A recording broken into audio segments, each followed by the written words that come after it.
আপনার এর প্রতিক্রিয়া কি? বিষয় হচ্ছে যে যে কোনো ভাঙনেরই অন্য কোনো প্রতিক্রিয়া হয় না। ভাঙন মানেই হচ্ছে একটু দুশ্চিন্তার বিষয়। কারণ ভাঙনে মানুষের ক্ষতি হওয়ার আগে যেটা হয় সেটা হচ্ছে প্রচুর মানুষের জমি জায়গা, চাষাবাদ ইত্যাদি ক্ষতিগ্রস্ত হয়। ফলে এর প্রতিক্রিয়া আলাদা করে দেওয়ার কিছু নেই, অত্যন্ত দুঃখজনক এবং দুশ্চিন্তার বিষয়। 1975 সালে ফারাক্কা ব্যারেজ প্রজেক্ট তৈরি হওয়ার পর থেকে 1979 সাল থেকে ভাঙন মুর্শিদাবাদ জেলার একটা অবিচ্ছেদ্য অঙ্গে রূপান্তরিত হয়েছে। ফলে ভাঙনে জমি জায়গা থেকে শুরু করে ঘরবাড়ি থেকে শুরু করে মানুষের জনজীবন যেভাবে ব্যাহত হয়, এটা অত্যন্ত দুশ্চিন্তার এবং অত্যন্ত দুর্ভাগ্যের। এবার সরকারের পক্ষ থেকে বিভিন্ন সময়ে বিভিন্ন উদ্যোগ নেওয়া হয়েছে, কিন্তু যেটা হয় সেটা হচ্ছে ঘটনা ঘটে তারপরে সরকারি কাজ শুরু হয়। আর সরকারি কাজের তো একটা জটিলতা আছেই, সেটা হচ্ছে যে কী করে মেরামত করতে হবে, তারপর তার প্ল্যান এস্টিমেট তৈরি করা, তারপর তার জন্য টাকার ব্যবস্থা করা, তারপর টেন্ডার করা, তারপরে ওয়ার্ক অর্ডার দেওয়া, তারপরে কাজ শুরু হওয়া। এবার এই জটিলতাগুলো সারা জীবন আছে প্রশাসনিক স্তরে, এছাড়া কিছু করার নেই। তো আর নিজের পকেটের টাকা না যে বের করলে আবার খরচ করে দিলাম, এটা হয় না। তবে গ্রামবাসীরা সবাই অত্যন্ত সচেতন, এবং তারা সচেতন বলেই তারা নিজেরাই আগ বাড়িয়ে নিজের ক্ষয়ক্ষতি স্বীকার করে তারাই এই সমস্ত পরিস্থিতিকে নিয়ন্ত্রণ করে তারা বেঁচে থাকে এবং বেঁচে আছে, এবং এইভাবেই চলছে আজ প্রায় 50 বছর ধরে। স্যার, বিরোধীরা প্রশ্ন করছে যে এখনও পর্যন্ত এমএলএ সাহেব তথা এমপি কোনো ভূমিকা আমরা দেখতে পাচ্ছি না। এই নিয়ে আপনি বিরোধীদের উদ্দেশ্যে কী বার্তা দেবেন? বিষয় হচ্ছে যে বিরোধী বলে তো কোনো নির্দিষ্ট অবয়ব হয় না। শাসক দল বাদ দিয়ে সবাই বিরোধী। পদ্মা নদী হচ্ছে একটা আন্তর্জাতিক সীমানা নির্ধারণকারী নদী, মানে এটাকে আন্তর্জাতিক নদী বলা যায়। আবার আন্তর্জাতিক নদী হওয়ার জন্য সেটা জাতীয় সরকার অর্থাৎ কেন্দ্রীয় সরকারের অধীন। তাই পদ্মা নদীর রক্ষণাবেক্ষণ থেকে শুরু করে তার ভাঙন থেকে শুরু করে দেখাশোনা থেকে শুরু করে সবটাই হচ্ছে কেন্দ্রীয় সরকারের অধীন। ফলে আমাদের সকলেরই, আমি জানি না কোন বিরোধী দল আপনাকে কী বলেছে, কিন্তু আমাদের সকলেরই উচিত সবাই মিলে এক ছুড়ে এই কথা বলা যে কেন্দ্রীয় সরকার যার দায়িত্বে পদ্মা নদী পড়ে তাদের দেখা উচিত ছিল এবং তাদের দেখা নেই।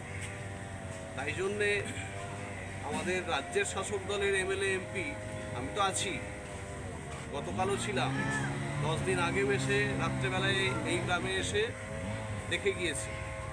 কিন্তু কথা হলো যে আমরা এসে আসছি যাচ্ছি, আমার এমপি সাহেব 5 বছর এমপি হয়েছেন, মিনিমাম 5 বার এসছেন, ঠিক আছে? ফলে ওটা আলাদা বিষয়। বিষয়টা হচ্ছে কেন্দ্রীয় সরকারের অধীনে। তাই বিজেপির নেতৃত্ব কী করছে এই প্রশ্নটা আমাদের করা উচিত। আচ্ছা, ভাঙনের ব্যাপারে আপনি বিধানসভায় কিছু কি জানাবেন? বিধানসভায় কিছু জানানোর জন্য অপেক্ষা করার সময় নেই। যেদিন প্রথম এখানে ভাঙন শুরু হয়, সম্ভবত সেটা ছিল রবিবার, সেই দিন রবিবারে যখন রাত্রিবেলায় আমাকে ভাঙনের কথা জানানো হয়, রাত্রি 11:30টার সময় আমি মাননীয় মন্ত্রী সাবিনা ইয়াসমিন মহোদয়াকে ফোন করে তাকে যোগাযোগ করেছিলাম। 11:30টা বেজে গিয়েছিল, তাই তিনি হয়তো যে কোনো কারণে ব্যস্ত থাকার কারণে ফোন ধরতে পারেননি। পরের দিন সকাল 8টায়, অর্থাৎ সোমবার সকাল 8টায় ওনার সাথে কথা হয় এবং উনি অবগত ছিলেন। এবং ইতিমধ্যে সবাই জানে যে ইতিমধ্যে এই কদিনের মধ্যে 3টে টেন্ডার হয়ে গেছে, 2টো ওয়ার্ক অর্ডার হয়ে গেছে, 2টো ওয়ার্ক অর্ডারের ভিত্তিতে কাজ শুরু হয়ে গেছে। আর 3 নম্বর টেন্ডার, যেটা আমার এক্সিকিউটিভ ইঞ্জিনিয়ার পাশে বসেই আছে, 3 নম্বর টেন্ডার যেটা, সেটারও সোমবার দিন ওপেনিং হবে এবং তারপরে ওয়ার্ক অর্ডার হবে। এবার মাননীয় মন্ত্রী থেকে শুরু করে রাজ্য সরকারের সমস্ত দপ্তর এই ব্যাপারে অবহিত, এবং অবহিত বলেই কাজ চলছে। এখনও পর্যন্ত যারা ভাঙনে পড়েছে, যাদের ঘর বাড়ি পড়েছে, তাদের কোনো ত্রাণের ব্যবস্থা করা হয়েছে? বিষয় হচ্ছে যে এখনো পর্যন্ত নির্দিষ্টভাবে কোনো বাড়ি ভাঙা পড়েনি। গত রাত্রে আমরা আসলে এই জায়গাটা 20 বছর আগেও ভেঙেছিল। ভাঙার পর পদ্মার মাটি জমতে জমতে আবার নতুন করে চর তৈরি হয়ে আমরা ভেবেছিলাম যে ভাঙনটা আস্তে আস্তে দূরে সরে যাচ্ছে। আকস্মিকভাবে ফারাক্কা ব্যারেজ প্রজেক্ট কেন্দ্রীয় সরকারের দপ্তর, সেইটা গত 1 মাস থেকে যেভাবে অতিরিক্ত জল ছাড়তে শুরু করেছে এবং রাজ্য সরকারকে উপযুক্ত সময় না দিয়ে এই জল ছাড়ার কারণে অতিরিক্ত জলস্তর বাড়তে বাড়তে নতুন নতুন জায়গাগুলোতে মধ্যে মাটির তলায় দিয়ে জল ঢুকছে, দিয়ে ভাঙন ঘটাচ্ছে। এই জল বাড়াটা হচ্ছে মুখ্য কারণ এবং সম্পূর্ণভাবে ফারাক্কা ব্যারেজ প্রজেক্ট হচ্ছে এর জন্য দায়ী। এবারে প্রশ্ন হলো যে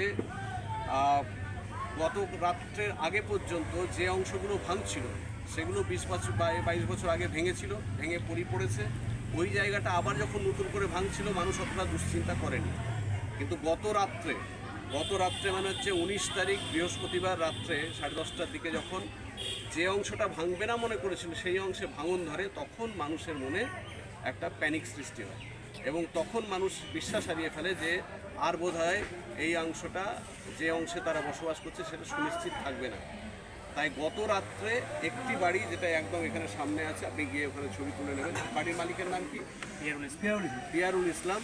সে তার বাড়ি ফাঁকা করে নিয়ে বাড়ি ভাঙচুর করে ইটটিগুলো দূরে সরিয়ে নিয়ে গেছে। কারণ প্রথম ইনফরমেশনটা যে ব্যাপকভাবে নতুন করে ভাঙন শুরু হয়েছে এটা বিএসএফ এর পক্ষ থেকে এসেছে। বিএসএফ এর সাহেব কোথায় গেলেন? আছেন, বিএসএফ এর অফিসার আছেন। তারাই প্রথম এটা অ্যানাউন্স করেন মাইকে, গ্রামের মানুষকে সচেতন করেন এবং তারপর একটা প্যানিক সিচুয়েশন তৈরি হয়। এখান থেকে প্রায় 100 পরিবার কালকে তাদের জিনিসপত্র নিকটবর্তী প্রাইমারি স্কুলগুলোতে ক্যাম্প তৈরি করা হয়েছে, সেখানে গিয়ে রাত্রে বসবাস করেছেন, সবাইকে বাড়িঘর ফাঁকা করতে বলা হয়েছে। কারণ কথা হচ্ছে প্রাকৃতিক দুর্যোগে কতটা ভাঙবে, কিভাবে ভাঙবে, এগুলো তো আগে থেকে অনুধাবন করা সম্ভব নয়। তাই মানুষের যাতে ক্ষতি না হয় তাই তাদেরকে নিরাপদ স্থানে স্থানান্তরিত করা হয়েছিল। এখন স্বাভাবিকভাবে এটা চলছে। আমাদের মাননীয় সাংসদ খলিলুর রহমান সাহেব তিনি বলেছেন ক্যাম্পে থাকা মানুষদের যাবতীয় খাওয়া থাকার ব্যবস্থা, যাবতীয় ব্যয়ভার তিনি বহন করবেন। ইতিমধ্যে ব্লক প্রেসিডেন্ট মোতাহার হোসেন রিপন সাহেবকে জানিয়েও দেওয়া হয়েছে এবং তাদের চাল ডাল থেকে শুরু করে এই সমস্ত সরবরাহ ব্যবস্থা উনি অক্ষুণ্ণ রাখবেন। আজকে জাস্ট প্রথম সকাল শুরু হয়েছে, আজকে বিকেল থেকে এই সমস্ত ব্যবস্থা চালু হবে। স্যার, আজকে শুনলাম যে কংগ্রেস নেতা অধীর রঞ্জন চৌধুরী আসছে, এই বিষয়ে আপনি কি বলবেন? এটা তো অত্যন্ত ইতিবাচক একটা পদক্ষেপ। অধীর রঞ্জন চৌধুরীর রাজনৈতিক জীবন সেটা শুরুই হয়েছে সেচ দপ্তর নিয়ে। তাই সেচ দপ্তর আর অধীর চৌধুরীর রাজনৈতিক জীবন দুটো সমার্থক বিষয়। ফলে সেচ বিষয়ে উনি অনেক জানেন, আর এই ভাঙন টাঙন তো সেচের বিষয়। তা উনি আসবেন। আর তাছাড়া অধীর রঞ্জন চৌধুরীর বিজেপির সাথে খুব ভালো সম্পর্ক, ফলে বিজেপির সাথে ভালো সম্পর্ক থাকার কারণে উনি যদি এখন বিজেপিকে কনভিন্স করতে পারেন, করে আমাদের একটা স্থায়ী সমাধান করেন, তাহলে আমাদের সকলেরই ভালো। আপনার পরিচয়টা বলুন। আমি লালগোলার বিধায়ক মোহাম্মদ আলী। ঠিক আছে, আচ্ছা, আপনার কাছে ইঞ্জিনিয়ার সাহেবের বিষয় কথা যে আপনি ভাঙন শুরু হয়েছে, একটা কাজের অ্যালটমেন্ট হয়েছিল, কাজটা কতদূর কী হয়েছে? প্রায় এখনও 50% প্রোগ্রেস হয়ে গেছে। আর তারপরে নেক্সট কাজ আমরা আজ থেকে নামলাম, আরেকটা আমরা টেন্ডার করে রেখেছি। এটা আশা করি আমরা মঙ্গলবার থেকে মাঠে নিয়ে যেতে পারবো। এই ভাঙন কি আদৌ মানে রক্ষা করা সম্ভব? আমরা চেষ্টা করতে পারি। এটা মেন হচ্ছে যে এইটা আমরা যেটা পুরো ঠিক করার জন্য জলস্তরটা নামা খুবই দরকার। ওই তলা থেকে কাজ না করে জায়গাগুলো টিকানো খুব বিষয়। এখন যেটা আমরা করছি এটাকে প্যালিয়েটিভ বলি আমরা, ইমিডিয়েট যেটা রিলিফ যদি কোনো জায়গায় দেওয়া যেতে পারে সেটা হচ্ছে এইটাই, মানে ডিপ ফ্রিজ দিয়ে এটা দিয়ে আমরা রিলিফ করছি যাতে ইরোজনটাকে কন্ট্রোল করা যায়, কমানো যায়। আর পার্মানেন্ট নেচার ওয়ার্ক না করলে এই জায়গাটা পার্মানেন্ট নেচার ওয়ার্ক না করে জল নামবে তারপরে।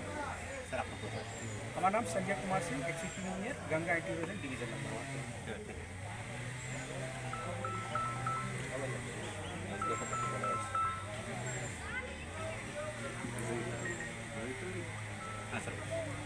বিষয় হচ্ছে যে গত রাত্রেও সারা রাত বিডিও সাহেব একেবারে ভোর রাত্রি পর্যন্ত এখানে ছিলেন।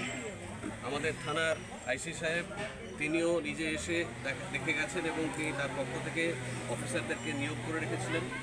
গ্রামবাসীরা সকলে এবং সকলের সহযোগিতায় আমরা এখনও পর্যন্ত ক্ষয়ক্ষতি যেটা প্রাকৃতিকভাবে হচ্ছে সেটা রোধ করার সামর্থ্য তো মানুষ হিসেবে আমাদের নয়, ঈশ্বরের হাতে। কিন্তু সকলে তাদের দায়িত্ব অনুযায়ী বিএসএফ থেকে শুরু করে পুলিশ প্রশাসন থেকে শুরু করে সেচ দপ্তর থেকে শুরু করে আমাদের বিরোধী দলনেতা এখানে আছে ফারুক সাহেব, পঞ্চায়েত সমিতির বিরোধী দলনেতা ফারুক ইসলাম, সবাই মিলে চেষ্টা করে একটা জায়গায় আনা হচ্ছে। কিন্তু আমরা ইতিমধ্যে রাজ্যের মাননীয় মন্ত্রী থেকে শুরু করে আমাদের দলের সমস্ত সাংগঠনিক নেতৃত্ব তাদের সবাইকে জানিয়েছি যেহেতু এখন মাত্র 10-12 ঘন্টা ঘটনা হয়েছে, পরস্পর এখন যে কোনো কার্যকরী পদক্ষেপ করতে সময় লাগবে, তাই সেই সময়টা নেওয়া হচ্ছে। স্থায়ী সমাধান কেন্দ্রীয় সরকারের সহযোগিতা ছাড়া সম্ভব নয়। আর এই মুহূর্তে মানুষ এই চাপে পড়ে প্যানিক সিচুয়েশনে প্রতিক্রিয়া জানাবেন, এতে কোনো সন্দেহ নেই। যাদের জীবনটাই এখন প্রশ্নচিহ্নের মুখে দাঁড়িয়ে আছে, তারা যদি দু একটা কথা বলেন, এটা তো স্বাভাবিক, এর মধ্যে কোনো অস্বাভাবিক কিছু নেই। কিন্তু জলস্তর যদি না নামে তাহলে পরে এটা তো স্থায়ীভাবে মেরামত করা যাবে না। তাই আমাদের ওয়াটার লেভেলটা নেমে যাওয়ার জন্য অপেক্ষা করতে হবে। আর এখন পর্যন্ত এই বাঁশকুটি ইত্যাদি দিয়ে যেভাবে কাজ হচ্ছে, এছাড়া বিকল্প কোনো উপায় নেই। Thank you.